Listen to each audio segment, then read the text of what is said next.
All right, we're looking to solve the system of linear equations. So there's two methods. One of the methods is by substitution.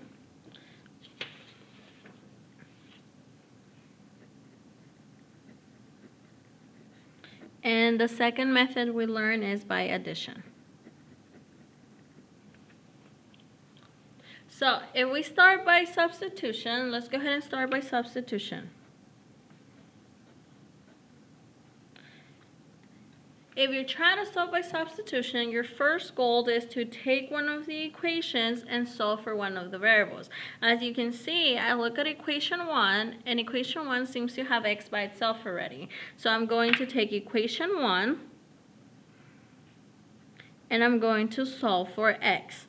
So I'm going to subtract 8y. So when I subtract 8y, I end up with x equals 16 minus 8y. Once you've done that, you will take the second equation,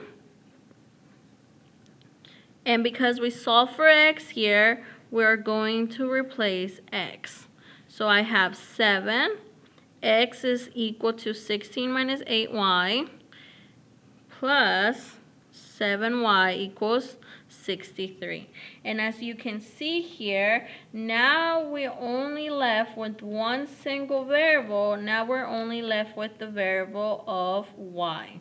So let's distribute 7. So we end up with 112 minus 56y plus 7y equals 63. Go ahead and combine like terms, so you end up with 112 minus 49y equals 63.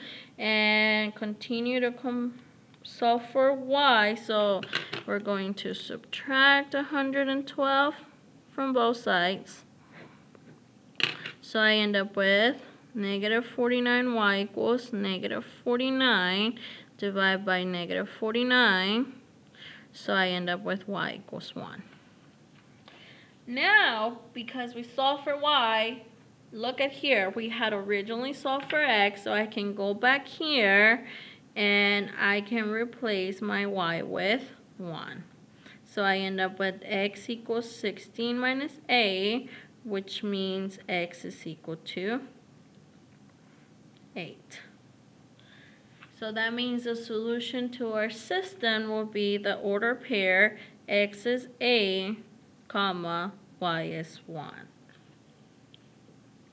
So now let's do the same problem, and let's go ahead and solve for using the addition method. So I have x plus 8y equals 16, 7x plus 7y equals 63. So when you're using the addition method, your goal is to add both of the equations together and manage to get rid of one of the variables. As you can see here, I have positive 7x. So in order for my x's to add up to 0, that's the ones I want to add up to 0. So in order for them to add up to 0, this one has to become negative 7x. So if I'm going to do that, that means we're going to multiply this whole equation by, I want it to be negative 7, so I have to multiply by negative 7. So I have negative 7 times x. I have negative 7 times 8y, so I end up with negative 56y. And I equals negative 7 times 16, we're going to end up with negative 112. So now I have the negative 7x I was looking for. This one, I don't need to change it at all. So I have 7x plus 7y equals 63. So from here, you can see that negative 7x and positive 7x are going to add up to 0, which is what we were looking for. Now we have negative 56y plus 7y, so we end up with negative 49y equals to, we have negative 112 plus 63, so we end up with negative 49. Let me go ahead and write here. We call it the addition method because we eventually add them together. So now we're only left with one variable. In this case, we're only left with the variable y, so we're able to solve for y.